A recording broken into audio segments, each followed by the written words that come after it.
মানুষকে আমি ছেড়ে যেতে চাইনি। বাংলার মানুষ 2021 সালে সুরতের বিপক্ষে গিয়ে যে আমাকে ভোট দিয়ে দৃষ্টান্ত তৈরি করেছে, বাংলার মানুষকে কোনোভাবে আমি আশাহত করব না। তাই একদিকে আমাকে মিনিস্ট্রির অফার, উল্টো দিকে আমার নামে 17টা মামলা দিয়ে আমাকে ভয় দেখানো হয়েছে। কিন্তু বাংলার মানুষের জন্য আমি না লোভের কাছে আত্মসমর্পণ করেছি, না ভয়ের কাছে মাথা নত করেছি। আপনাদের ভালোবাসা আমি বারবার পরাজিত হয়েছি। তাই বন্ধুগণ, আপনাদেরকে নিয়ে আমরা বাংলার মানুষকে নিয়ে রাজ্য স্তরে একটা দৃষ্টান্ত তৈরি করেছি। এখন রাজ্যের যে কোনো প্রান্তে থেকে কলকাতায় মানুষ আসুন ট্রিটমেন্ট করতে, যদি তাদের রক্তের প্রয়োজন হয়, রক্ত যদি না খুঁজে পায়, রক্তের ব্যবস্থা না করতে পারলে বাংলার বিধায়ক, বাংলার আইএসএফ নেতৃত্ব এবং বাংলার সাধারণ মানুষের সাথে তারা যোগাযোগ করে যে তারা রক্ত অন্য কেউ জোগাড় করতে না পারলেও ভাঙড়ের লোকেরা তাদের রক্তের ব্যবস্থা করে দেবে। নতুন করে ভাঙড়কে জানতে শুরু করেছে বাংলা। আপনাদের কাছে একটা গোল্ডেন চান্স এসেছে। একদিকে নটোরিয়াস ক্রিমিনালকে দাঁড় করিয়েছে, ওকে হারিয়ে এবারে বুঝিয়ে দিতে হবে বাংলার মানুষকে যে ভাঙড়কে মডেল হিসাবে দেখো। ভাঙড়ের পবিত্র মাটিতে কোন গুন্ডা মস্তান নটোরিয়াস ক্রিমিনালের জায়গা নয়। ভাঙড়ের মানুষ তাকে ভোটে জিতাবে না, বরঞ্চ তাকে ভোটে হারিয়ে দেবে। তাই বন্ধুগণ, আমি বক্তব্য দীর্ঘায়িত করবো না। আমি শুধু আপনাদের কথা বলবো, আগামী 29 এপ্রিল আসছে দিন, খাম চিহ্নে ভোট দিন। আমরা তো জিতছি এখানে নিশ্চিত ভাবে, জিতছি আমরা নিশ্চিত ভাবে, কিন্তু মার্জিনটা আমাদের কি করতে হবে? ডবল করতে হবে। তাই আপনাদের বলবো, কোনো প্ররোচনায় পা দেওয়ার দরকার নয়, কোনো অন্যায়ের কাছে মাথা নত করার দরকার নয়। আমি আপনাদের বলবো, আসুন 29 এপ্রিল সকাল সকাল খাম চিহ্নকে ভোট দিয়ে রাজ্যের বিধানসভায় পাঠান।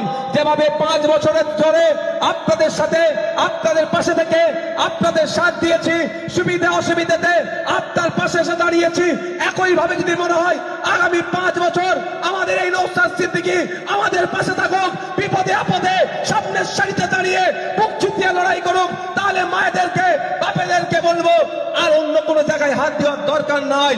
ইভিএম মেশিনের সামনে গিয়ে আগে দেখবেন খাম চিহ্নটা কোথায় আছে, সেই চিহ্নতে আপনি বুটামটাকে প্রেস করে আমাকে বিপুল ভোটে জয়যুক্ত করুন। এ আশা করতে পারি তো নাকি আপনাদের কাছে? আশা করতে পারি তো? দূরে যারা আছে একটু হাতটা তুলে রাখুন, দূরে যারা আছেন, মায়েরা আছেন, এ আশা তো করতে পারি নাকি? মায়েদেরকে বলতে পারে 1000-1200 টাকা লক্ষ্মীর ভান্ডার।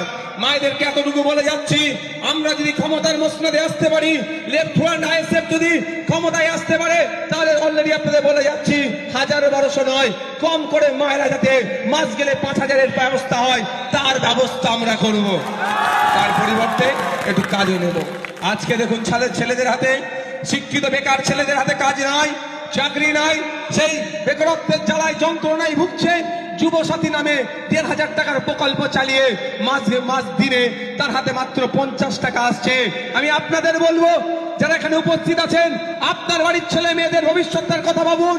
1500 টাকায় আপনারা সীমাবদ্ধ থাকবেন না 15 থেকে 22,000 টাকার কাজ আপনার বাড়ির ছেলেরা পাক, সেটার দিকে যাবেন। যদি মনে হয় 1500 নয়, আমার মাস গেলে কম করে ন্যূনতম 15 থেকে 22,000 টাকার কাজের ব্যবস্থার দরকার, তাহলে বাংলার মসনদে লেফট ফ্রন্ট আর আইএসএফ কে ক্ষমতায় নিয়ে আসুন। 1 ফ্যামিলি 1 জব, প্রতিটা বাড়ি থেকে আমরা একটা চাকরির ব্যবস্থা করব। তাই বন্ধুগণ, আমি বক্তব্য দীর্ঘায়িত করবো না। আমি শুধু আপনাদের কথা বলবো, চোখ কান খুলে চলুন। আজকে নকল মালের উপরে লেখা আছে নকল হইতে সাবধান, এই জন্য আমরা বিভ্রান্ত হয়ে যাচ্ছি।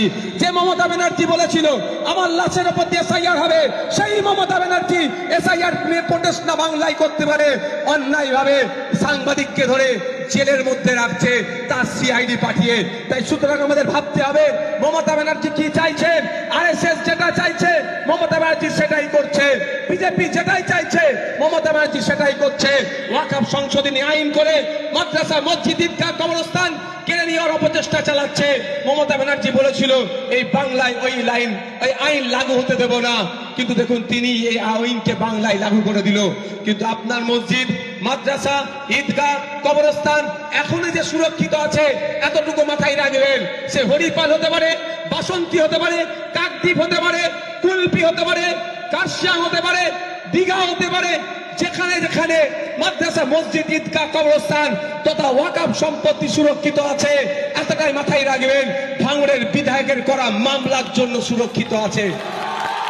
হ্যাঁ, আমাদের মতো গুটি কয়েক মানুষ মামলা করেছিল বলে সুপ্রিম কোর্টে এখনো আপনার বাপদাদুর কবরটাতে বুল্লুজার চলেনি, এটা মাথায় রাখবেন। আজ যেই মমতা ব্যানার্জির নিয়ে শাসক দলের নেতারা বড় বড় কথা বলছে, সেই মমতা ব্যানার্জি বিজেপির নিয়ে আসা আইনের বিরুদ্ধে আমরা যখন রাস্তায় নেমেছিলাম, এই ভাঙড়ের মানুষ যখন রাস্তায় নেমেছিল, প্রায় 1003 মানুষের নামে মিথ্যা মামলা দিয়ে, আমার নামেও একাধিক মামলা দিয়ে এই আন্দোলনকে আটকাবার চেষ্টা করছিল।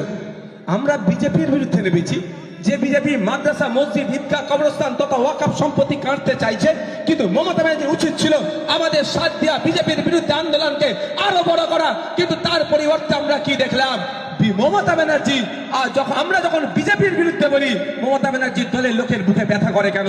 তলে তলে এরা এক জায়গায় মিলে আছে।